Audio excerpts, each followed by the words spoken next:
Untuk waktu dan layar dipersilakan Pendeta Daniel Sutami.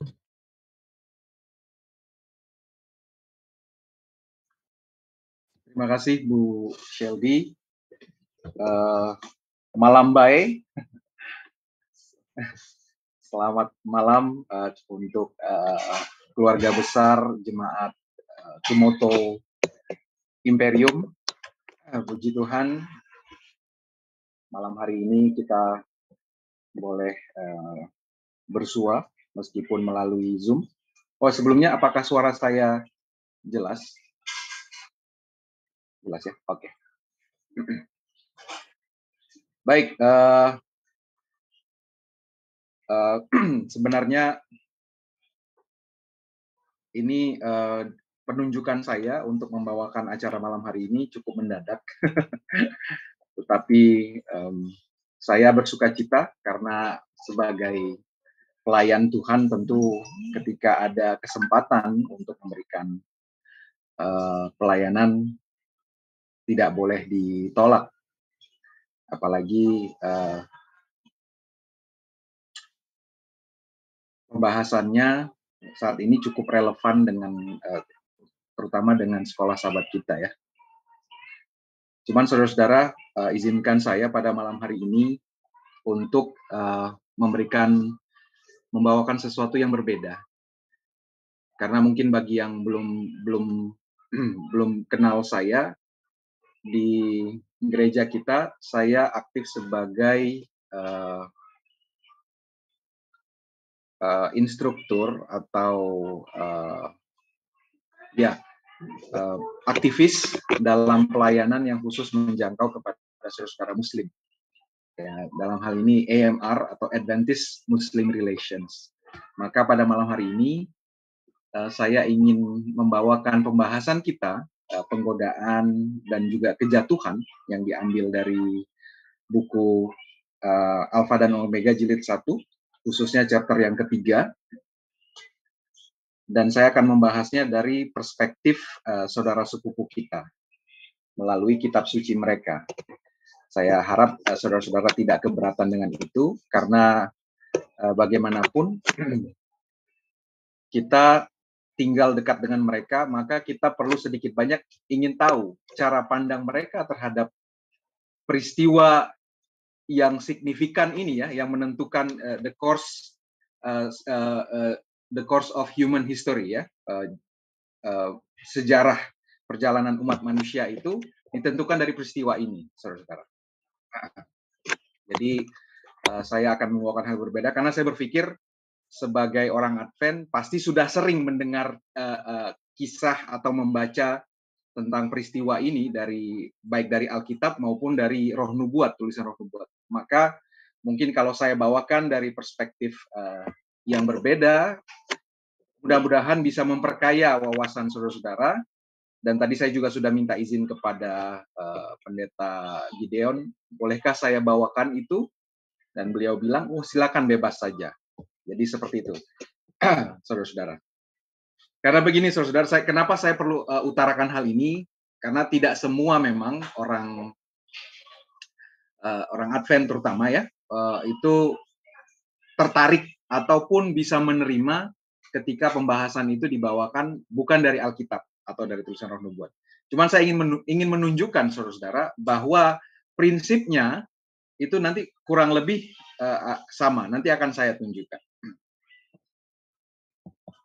Baik, bicara kejatuhan, maka pasti bicara dosa, asal mula dosa.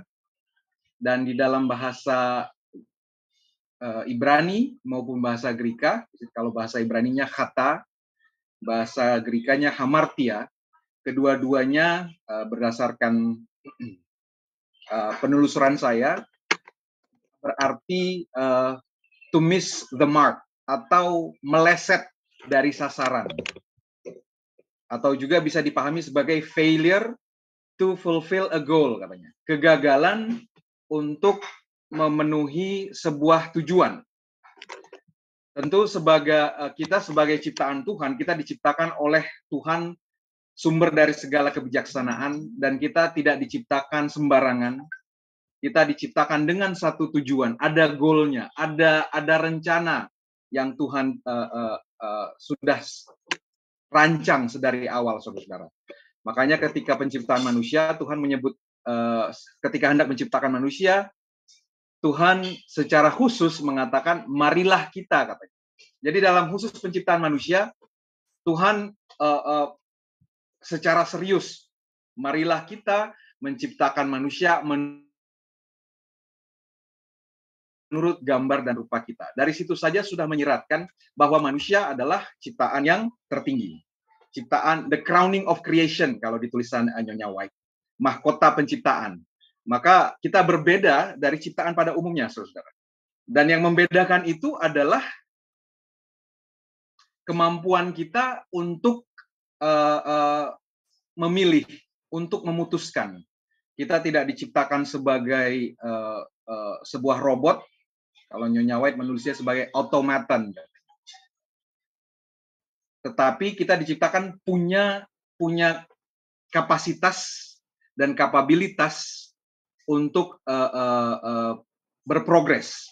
Nah, dari hal itu sebenarnya Tuhan tahu ketika dia menciptakan sesuatu yang bisa memilih, maka ada resiko dia memilih ciptaannya itu akan memilih sesuatu yang bertentangan dengan maunya.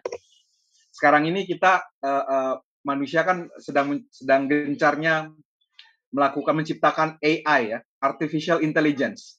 Tetapi ada kekhawatiran bagaimana kalau seandainya AI itu kemudian mengambil pilihan yang berlawanan dengan kehendak kita, kan gitu? AI, kita menjadi khawatir sekiranya artificial intelligence akan memilih sesuatu yang bertentangan dari tujuan kenapa ia ditemukan. Nah, itu yang terjadi, saudara, ketika manusia jatuh ke dalam dosa. Sorry, kok jadi ini ya?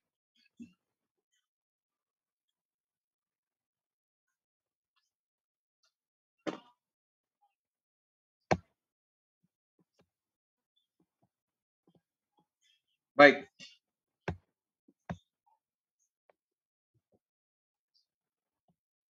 Sorry, laptop saya ngeheng. Tunggu ya.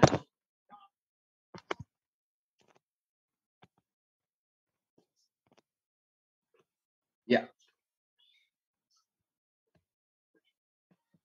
Baik, saudara-saudara, karena waktu kita tidak banyak, saya ingin menceritakan tentang narasi awal mula kejatuhan berdasarkan perspektif Quran. Jadi awal mula terjadinya satu peristiwa pelanggaran terhadap kehendak Tuhan itu diawali ketika Tuhan selesai menciptakan Adam, lalu dia kemudian memerintahkan kepada seluruh makhluk surga, yaitu para malaikat, untuk bersujud kepada Adam. Maka seluruh malaikat itu pun taat menurut kepada perintah Tuhan itu, kecuali iblis, katanya. Jadi iblis tidak mau bersujud kepada Adam. Saya pernah baca salah satu tokoh Muslim, Cak Nur, saudara mungkin kenal, Nurholis Majid, almarhum. Beliau mengatakan seperti ini, saudara, terkait ayat ini. Kalau bicara ketaatan, kesetiaan kepada Tuhan, maka iblis adalah makhluk yang paling setia. Kenapa? Karena dia tidak mau sujud kepada yang selain Tuhan. Itu kata Cak Nur. Jadi kalau bicara kesetiaan, ketaatan pada Tuhan, itu iblis paling taat. Karena ketika disuruh bersujud kepada selain Tuhan, dia nggak mau. Tetapi itu dari sisi, kalau dilihat secara lahiriahnya, dilihat dari secara permukaan. Apa yang terjadi kemudian? Tuhan kan seringkali ini sebenarnya menjadi satu ujian, saudara-saudara. Dan pola ini akan berulang, ujian Tuhan kepada ciptaannya. Di ayat 12, lalu Tuhan pun bertanya. Tuhan bertanya, apakah yang menghalangimu untuk bersujud kepada Adam di waktu aku menyuruhmu? Kata Tuhan gitu kepada iblis. Kok nggak mau? Rupanya ketika digali, iblis menjawab seperti ini, saudara-saudara. Saya lebih baik dari dia. Ana khairum minhu kalau bahasa Arabnya. Saya lebih baik dari dia. Kenapa lebih baik? Karena engkau ciptakan saya dari api, sementara dia cuma dari tanah. Jadi saudara-saudara, di sini baru ketahuan ternyata niat iblis kenapa tidak mau bersujud kepada Adam, karena dia merasa dirinya lebih baik. Dia merasa dirinya lebih mulia daripada Adam. Kenapa? Karena berdasarkan unsur penciptaannya, kira-kira seperti itu. Nah, ini memberikan satu pelajaran bahwa seringkali ini yang terjadi, saudara-saudara. Warisan mindset iblis ini diwariskan kepada kita. Ketika ada satu ras yang merasa dirinya lebih mulia daripada ras yang lain. Ada satu golongan suku yang merasa sukunya lebih mulia dari suku yang lain. Itu yang menyebabkan terjadinya peperangan. Tadi Pak Ketua Michael menyebutkan soal perang Ukraina. Peperangan itu disebabkan karena ada satu golongan yang merasa dirinya lebih baik dari golongan yang lain. Dan ini adalah mindset, cara pandang yang diwariskan oleh iblis, saudara-saudara. Merasa diri lebih baik dari orang lain. Jadi, nah, di sini menarik karena narasi ini tidak ada dalam Alkitab. Tetapi kita temukan, saudara-saudara, awal mula dosa, bagaimana dosa pertama kali muncul itu terjadi di surga. Dan yang surga terjadi karena iblis atau Lucifer dalam hal ini mengadakan self-exaltation. Little by little, Lucifer came to indulge the desire of self-exaltation. Jadi sedikit demi sedikit, Lucifer memanjakan, hasrat untuk meninggikan diri, merasa diri lebih mulia. Dan itu tertulis dalam Yehezkiel 28 ayat 17. Engkau sombong, katanya, karena kecantikanmu, hikmatmu kau musnahkan demi semarakmu. Jadi kita perhatikan di sini, saudara, narasi Quran berbeda dengan Alkitab, tetapi sifat yang hendak ditekankan itu serupa. Perasaan sombong, perasaan diri lebih tinggi, lebih mulia dari orang lain. Terus yang kedua, setelah meninggikan diri, dia ada roh ketidakpuasan. Not content with his position, though honored above the heavenly host. Meskipun jabatannya, pangkatnya sudah tinggi di antara para penghuni surga, tetapi dia tidak puas. Nah, inilah awal mula terjadinya dosa, saudara-saudara. Spirit of discontent. Dosa ini misteri bagaimana di tempat yang mulia, yang sempurna, di surga, bisa ada dosa itu kita tidak tahu. Ya, itu jadi misteri. Ada hal-hal yang memang ya kita nggak ngerti. Bahkan dosen saya dulu pernah mengatakan, bahkan Lucifer kenapa bisa berdosa pun dia tidak sadar, dia tidak tahu. Bagaimana di tempat yang mulia itu ada perasaan yang bertentangan dengan sifat Tuhan. Tetapi yang kita pelajari di sini, sifat meninggikan diri itulah yang membuat seseorang jatuh. Nah, kita lanjut ke ayat Quran berikutnya. Masih di surat yang sama. Tuhan, karena sikapnya seperti itu, Tuhan langsung berfirman, turunlah kamu dari surga, karena kamu tidak pantas menyombongkan diri di dalamnya. Jadi saudara-saudara, di sini kita lihat, surga itu sederhana. Masuk surga itu sederhana. Jangan sombong, karena surga bukan tempat orang yang sombong. Maka keluarlah sesungguhnya kamu termasuk orang-orang yang hina. Di sini kita lihat prinsip yang sejalan dengan apa yang Yesus ajarkan.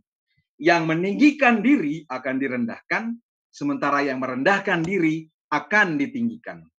Yang menyombongkan diri akan dihinakan, yang merendahkan diri akan dimuliakan. Itu prinsip surga. Kerajaan surga itu seperti itu. Itulah antidot dari sifat sombong setan itu yang diwariskan kepada semua umat manusia yang sudah jatuh ke dalam dosa. Sudah diberikan penawarnya oleh Tuhan melalui pengajaran Yesus, ya. Nah, lalu ketika sudah divonis seperti itu, iblis lalu mengatakan, tolong beri tangguh saya. Jangan dulu dihukum saya sampai waktu mereka dibangkitkan. Jadi dia minta kesempatan, tapi tidak ada minta ampun. Ya. Lalu di ayat ke-15, Tuhan bilang, sesungguhnya kamu termasuk mereka yang diberi tangguh. diberikan grace. Ini sebenarnya pembahasan ini nanti berkaitan dengan sifat, kalau dalam Islam itu ada Ar-Rahman dan Ar-Rahim. Ya, tetapi saya mengambil sebagian saja. Kita tidak akan bahas itu. Jadi sifat Allah, sifat Tuhan yang Ar-Rahman itu adalah sifat yang memberikan sesuatu, memberikan penangguhan. Ketika seorang bersalah tidak langsung dihukum, itu sifat Ar-Rahman. Oke.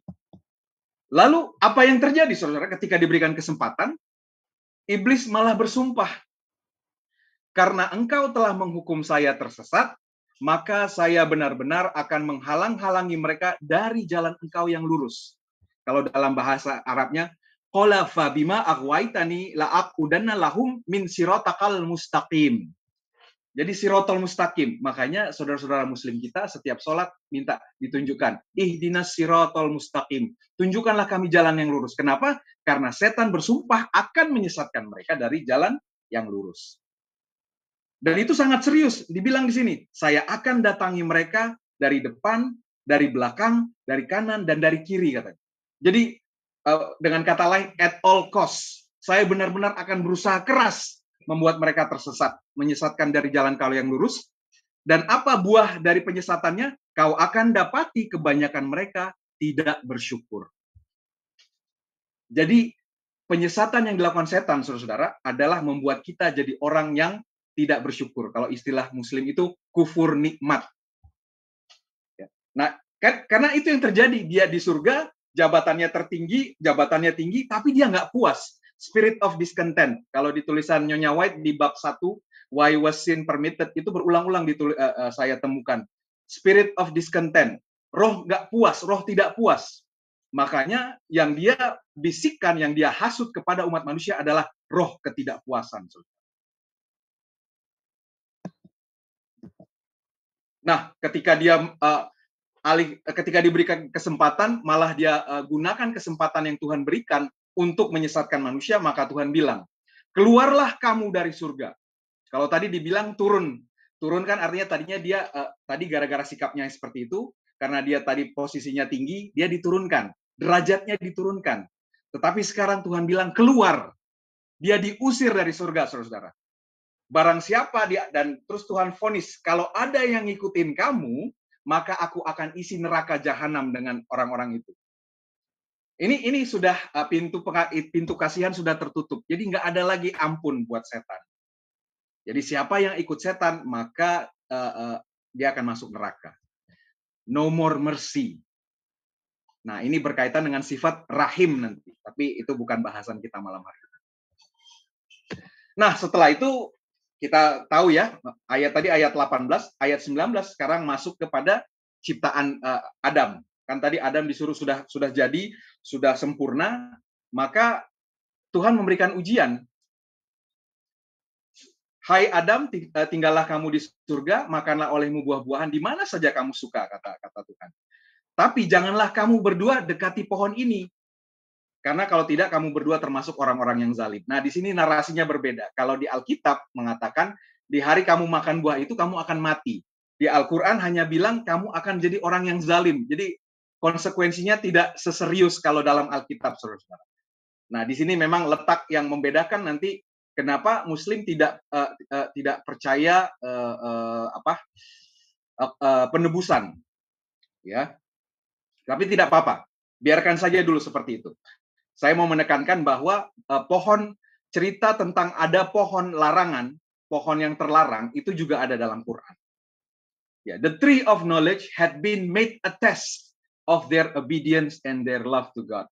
Karena mereka adalah makhluk yang bisa memilih, maka kesetiaan mereka perlu diuji. Dan kesetiaan itu diuji dengan cara yang paling simpel. Jangan makan buah. Semuanya boleh, semuanya boleh. Tapi yang satu itu jangan kamu dekati. Jadi sangat sederhana, saudara-saudara. Tetapi seperti kita ketahui, leluhur kita, nenek moyang kita itu gagal. Ya. Setan membisiki mereka, Tuhan kamu tidak melarangmu mendekati pohon ini, melainkan supaya kamu berdua tidak menjadi malaikat atau tidak menjadi orang yang kekal. Kalau dalam bahasa Arab kekal itu khalid atau khuldi, makanya disebut pohon khuldi. Karena setan menjanjikan kekekalan kalau kamu mau makan buah itu. Nah, di sini kita lihat kan, roh yang dibisikkan oleh setan adalah roh ketidakpuasan. Ketidakpuasan menuntun yang terus dimanjakan akan menuntun pada ketidaktaatan. Karena tidak puas jadi tidak taat, dan tidak taat akan berbuah menjadi pemberontakan. Saudara. Lalu setan bersumpah kepada keduanya, sesungguhnya saya adalah termasuk orang yang memberi nasihat. Dia memposisikan diri sebagai orang, ini nasihat saya, ini nasihat yang baik. Jadi dia mengatakan itu nasihat. Dan ini adalah deceptif, sikap yang deceptif. Makanya iblis disebut sebagai father of liar, kata Yesus di dalam Injil. Maka setan berhasil membujuk keduanya dengan tipu daya. Lalu ketika keduanya sudah makan buah dari pohon itu, nampaklah bagi keduanya aurat-auratnya dan mulailah mereka tutupi dengan daun-daun surga. Lalu Tuhan bersuruh kepada mereka, bukankah aku telah melarang kamu berdua dari pohon kayu itu, dan aku katakan kepadamu, sungguhnya setan adalah musuh yang nyata bagi kamu berdua. Jadi perhatikan di sini ya, kata yang digunakan musuh yang nyata. Jadi setan itu jelas terlihat. Saya coba iseng-iseng, saudara-saudara, Google kata iblis dan setan. Maka yang muncul adalah gambar-gambar seperti ini.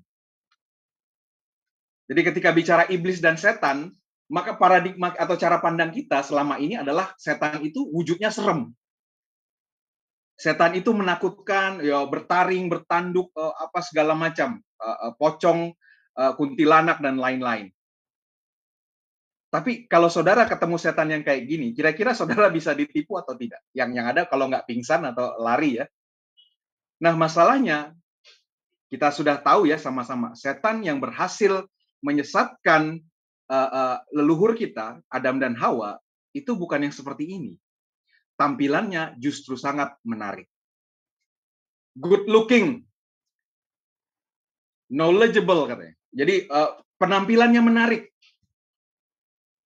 Berilmu, tadi saya adalah penasehat bagi kamu berdua, persuasif, sangat meyakinkan, convincing, tapi dia melakukan twisting the truth, saudara-saudara. Jadi setan yang sejati, saudara-saudara, justru tampilannya itu menarik. Bukan serem, makanya seringkali orang banyak tertipu, kan kita sering dengar kisah tentang orang tertipu bisnis gitu. Karena datang bawa Mercy, pakai dasi jas gitu, setelan mahal, gitu ya. Karena tadi kita melihat dari lahiriahnya, tampilan lahiriah. Dan penipu, penggoda yang menjatuhkan itu tampilannya selalu menarik. Jadi kita harus hati-hati. Maka cara kita menguji apa yang dia sampaikan itu benar atau tidak adalah firman Tuhan. Kalau apa yang dia sampaikan bertentangan dengan firman Tuhan, maka dia tidak benar. Tapi leluhur kita gagal, leluhur kita masuk terhasut dalam bujukan setan itu. Maka di sini kita melihat saudara-saudara pola kejatuhan. Pertama ada setan membisikkan roh ketidakpuasan. Dan ini terjadi dalam sejarah umat manusia, kehidupan umat manusia. Roh ketidakpuasan, mulai dari Kain ya, Kain. Tidak puas ketika persembahannya ditolak. Dari situ tadi dihasut oleh suara setan, saya membuat setan dalam tanda kutip karena saya bertanya, setannya Lucifer itu siapa gitu kan? Jadi itu bicara soal diri, self. Ketika self dibiarkan, dimanjakan untuk mengambil alih, mulai ketika kita meninggikan diri, saudara-saudara, artinya Tuhan mulai kita singkirkan. Tuhan kita kudeta dari tahtanya, tahta di dalam hati kita. Ketika kita mulai meninggikan diri, maka sebenarnya dalam diri kita ini ya ada setan gitu ya. Setan mulai dikudeta, Tuhan mulai dikudeta.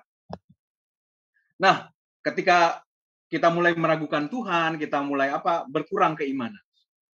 Keimanan berkurang, perlahan lalu mengurangi kualitas ketaatan. Saya sudah sering berdoa, saya sudah sering ke gereja, saya sudah selalu bayar perpuluhan, tapi kok hidup saya gini-gini terus gitu. Jadi kita perlahan-lahan mulai tadi sama seperti Hawa, itu cara mendekatkannya perlahan-lahan kan.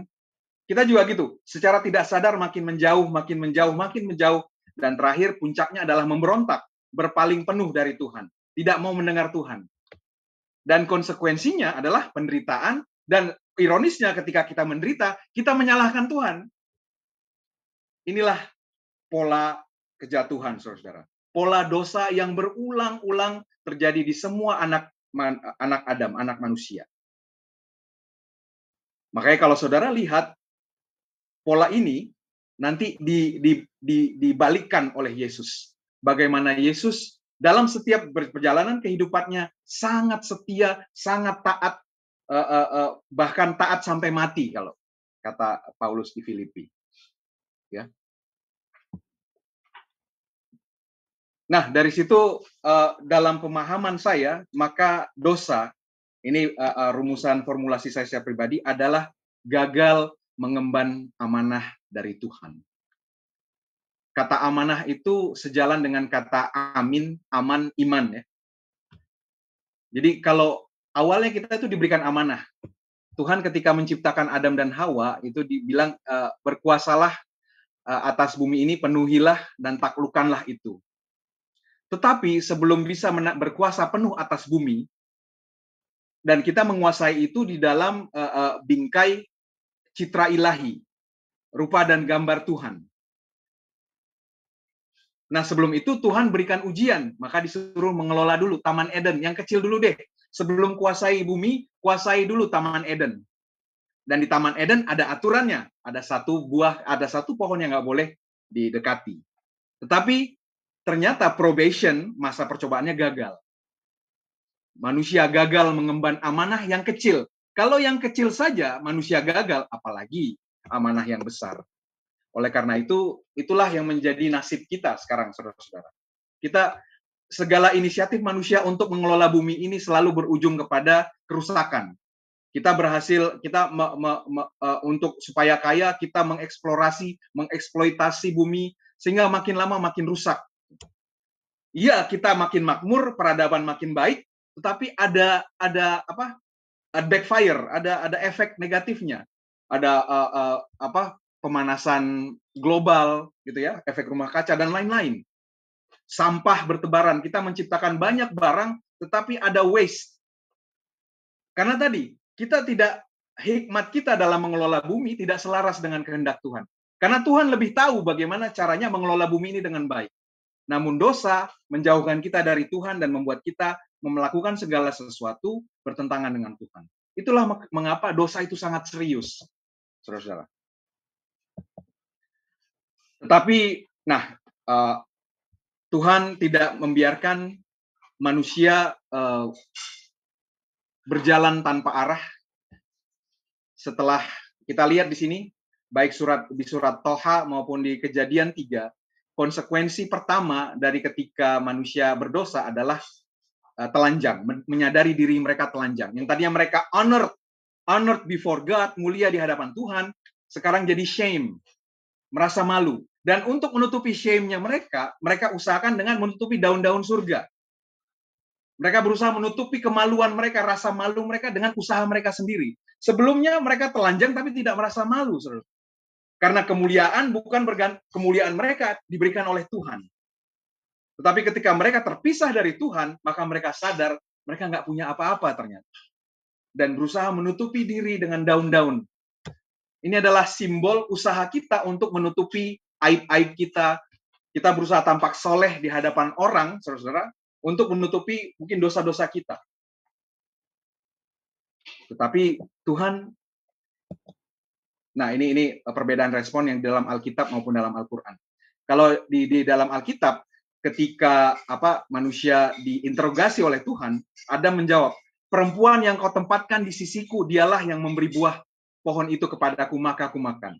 Di tulisan Roh Nubuat, ditulis di chapter yang kita bahas ini, konsekuensi dari dosa adalah Adam menyalahkan, alih-alih bertanggung jawab, bersikap konsekuen, malah melemparkan kesalahan itu kepada istrinya. Itu artinya dia secara tidak langsung itu sebenarnya menyalahkan Tuhan. Blaming other people. Nah, ini salah satu konsekuensi buruk dari dosa. Kita mengkambing hitamkan orang lain. tidak berani bertanggung jawab atas diri kita pribadi. Si perempuan juga bilang, ular itu yang menyesatkan saya. Dengan kata lain, kenapa kau taruh ada ular, kau ciptakan ular di taman ini? Kalau nggak ada ular kan aman-aman semua. Kalau di Quran tidak ada peristiwa ini, saudara-saudara. Kalau di Quran, Adamnya minta maaf. Ini sering jadi doa kalau di dalam setiap akhir sholat gitu ya. Ya Tuhan kami telah menganiaya diri kami sendiri, dan jika Engkau tidak mengampuni kami dan memberi rahmat kepada kami, niscaya pastilah kami termasuk orang-orang yang rugi. Nah, kata rahmat di sini, saudara-saudara, ini nanti berhubungan dengan kedatangan Yesus. Yang pertama, kelahiran Yesus. Dan terakhir, ini Tuhan memberikan pakaian. Ini berhubungan dengan bab 4 nanti, penebusan. Di Al-Quran tidak ada cerita tentang adanya hewan yang disembelih. Sama, Alkitab juga. Alkitab hanya menyebutkan Tuhan membuat pakaian dari kulit binatang untuk manusia itu, lalu mengenakannya kepada mereka.